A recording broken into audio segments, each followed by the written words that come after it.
आऊज़ुबिल्लाहिमिनश्शैतानिर्रजीम बिस्मिल्लाहिर्रहमानिर्रहीम।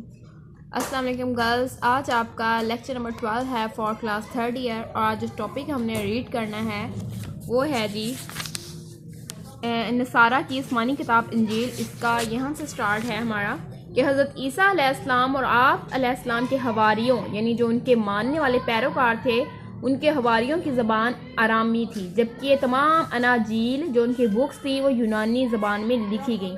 फिर इन अनाजील में तर्जमा दर तर्जमा के ज़रिए तहरीफ होती रही। नेकिया की मशहूर कौंसिल एक जगह है, नेकिया की मशहूर कौंसिल मनक़िदा 325 के सामने ये तमाम अनाजील रखी गई ताकि असल और सही अनाजील का फ़ैसला किया जा सके।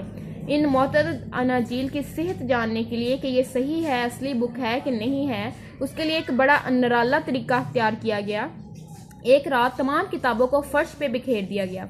सुबह आकर देखा तो कुछ किताबें मेज़ के ऊपर रखी हुई थी। इनको मुकद्दस और दुरुस्त समझकर मुंतखब कर लिया गया कि ये असली किताबें हैं और बाकी किताबें जाली कहकर रद्द कर दी गईं। चाचा ईसाइयों के यहाँ ये अनाजील आसमानी और इल्हामी ख्याल की जाती हैं जो कि मेज़ के ऊपर थीं। इस पे जी तबसरा क्या है, क्या कमेंट्स किए हुए हैं, क्या मौजूदा अनाजील इल्हामी है, इसके बारे में ये तबसरा है कि तारीखी और दीगर शवाहद मौजूदा अनाजील के इल्हामी होने की तरदीद करती हैं। मसलन नंबर 1, इन अनाजील के मुसन्निफीन जिन्होंने इसको लिखा है खुद इतराफ़ किया है कि वो इल्हाम के तहत नहीं लिखी गई, यानी अल्लाह ताला के अल्फाज के मुताबिक नहीं लिखी गई। खुद इन अनाजील में बाहमी इख्तलाफ और तजाद है, हालांकि कलाम रब्बानी में इख्तलाफ मुमकिन नहीं। सूरह निसा की आयत नंबर 82 में इरशाद है, वलो काना मिन इंदी गैरिल्लाहि लवजदू फीही इख्तिलाफन कसीर। और अगर अल्लाह के सिवा किस और के पास हो तो इसमें ज़रूर बहुत इख्तलाफ पाते हैं। यही बात प्रोफेसर जॉर्ज अपनी किताब गुड एंड इवल में लिखता है कि अनाजील के बाहमी तजाद ने मुझे परेशान कर दिया। उनके जो बड़े बड़े मुहक्किक हैं वो भी खुद परेशान हैं कि मुझे इन किताबों ने परेशान कर दिया कि कौन सी असली हालत में है और कौन सी नहीं। दूसरी सदी ईस्वी में 34 अनाजील राइज थी, जो बुक्स थी 34 थी अनाजील की तादाद। ये सब यूनानी ज़बान में थी, हालांकि हज़रत ईसा अलैहिस्सलाम की ज़बान अरामी थी। फिर ये 4 अनाजील निराले और गैर साइंटिफिक तरीके से मुंतखब की गई, यानी जो टेबल के ऊपर थी, आपने ऊपर पढ़ा है। इन अनाजील का मवाद संद के लिहाज से मुतशबा था, यानी पक्का नहीं था, इसमें शक था और ये तहरीफ और तरमीम से महफूज नहीं रही, इनमें चेंजेस होती रही। ये जो 34 अनाजील थी।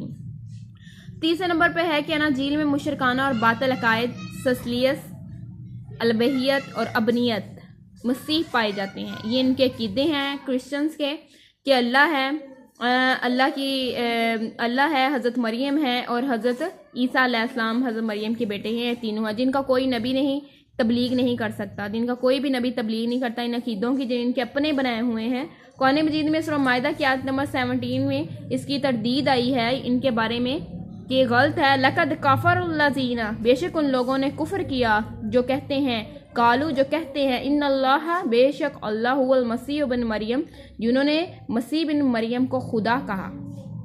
मसीह बिन मरियम को उन्होंने खुदा किया, उन्होंने कुफ्र किया।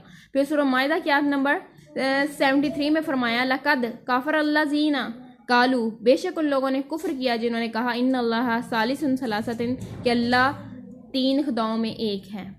अलगर्ज मौजूदा 3 खुदा कौन से? हज़रत मरियम अलैहिस्सलाम, हज़रत ईसा अलैहिस्सलाम और अल्लाह ताला।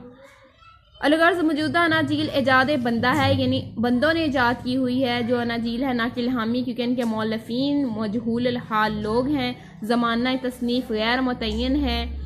असल अरामी ज़बान में कोई अंजील नहीं मिलती। फिर इनमें बेशुमार इख्तलाफात और तजादात हैं। इनमें तहरीफ और तरमीम होती रही। ये सब अमूर इन्हें गैर मुस्तनद, गैर मौसर और गैर लहामी ठहराते हैं। फिर है जी आखिरी मुकद्दस आसमानी किताब कुरान मजीद। मफ़हूम लफ्ज़ कुरान का लफ्ज़ किरात से निकला जिसके मानी है पढ़ना, तलावत करना। कुरान मुबालगा का सीका है जिसके मानी है बकसरत, यानी बहुत ज़्यादा पढ़ी जाने वाली किताब। इस किताब इलाही का ये नाम कुरान किसी इंसान का रखा हुआ नहीं है, बल्कि ये नाम खुद अल्लाह ताला ने रखा है। जैसा कि सूरह दहर की आयत नंबर 23 में इरशाद रब्बानी है, इन्ना नहनु नज़लना अलैकल कुरआना तंजील, बेशक हमने तुझ पे कुरान करीम आहिस्ता आहिस्ता नाजिल किया। इस किताब को कुरान करीम का नाम देने में दरअसल एक ज़बरदस्त पेशगोई मज़मर है, यानी छुपी हुई है, एक हिकमत है। यानी ये किताब इस कसरत से दुनिया में पढ़ी जाएगी कि कोई दूसरी किताब इसका मुकाबला नहीं कर सकेगी। अभी भी आप अपने गूगल पे सर्च करें तो वहाँ पे जो दुनिया की सबसे ज़्यादा पढ़ी जाने वाली किताब वो कुरान पाक ही आएगी। 1400 साल से जायद का तवील अरसा, इतना लंबा अरसा गुजर गया है। इस अमर का शाहिद है कि ये पेशगोई नहायत तसलसल और तवत्तर से पूरी होकर कुरान मजीद की सदाकत पर एक ज़बरदस्त शहादत साबित हुई और क़यामत तक साबित होती रहेगी। चनांचे दुश्मनों और मुखालफों को भी मजबूर होकर तस्लीम करना पड़ा।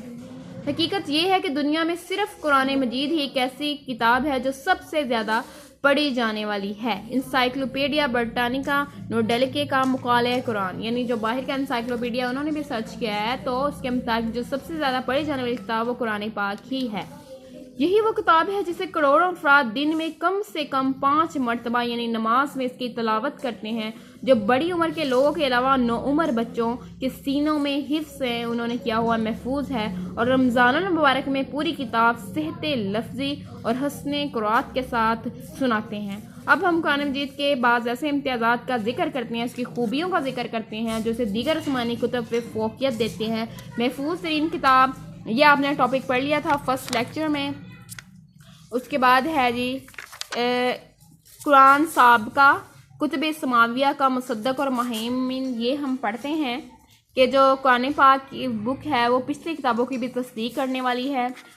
कुरान मजीद ही एक ऐसी किताब है जो पहली आसमानी कुतुब की तस्दीक करती है। सूरह बकरा की आयत नंबर 41 में इरशाद बारी ताला है वामिनु बिमा अंज़लतु मुसद्दिक़ल लिमा मआकुम, यानी ईमान लाओ जो मैंने उतारा है और इसकी तस्दीक करता है जो तुम्हारे पास है, यानी तौरात और अंजील की। फिर सूरह माइदा की आयत नंबर 48 में इरशाद इलाही है कि वअंज़लना इलैकल किताबा बिलहक़्क़ि मुसद्दिक़ल लिमा बैना यदैहि मिनल किताबि व मुहैमिनन अलैहि, और हमने आपकी जानब वो किताब नाज़िल की जो खुद भी सच्ची है और इससे कबल जितनी किताबें थी वो इनकी तस्दीक करने वाली इन किताबों की तालीमात की मुहाफ़िज़ हैं। इस आयत की तफसीर में अल्लामा इब्ने कसीर रहमतुल्लाह अलैह कुरान मजीद और दीगर किताबों के ताल्लुक़ के बारे में लिखते हैं कि कुरान पहली किताबों का अमीन है, यानी जो कुछ इसमें है वही कुछ पहली किताबों में भी था, लेकिन अब इनमें तहरीफ हो चुकी है।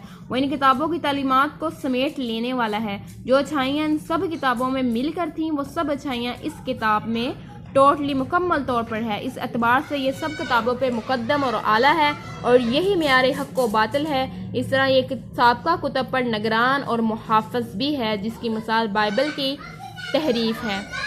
सूरह बकरा में है कि पस क्या तुम उम्मीद रखते हो कि वो तुम्हारी बात मान लेंगे, और इनमें से एक गिरोह ऐसा भी है जो अल्लाह के कलाम को सुनता है फिर समझ लेने के बाद इसको बदल देता है, हालांकि अल्लाह ताला जानता है।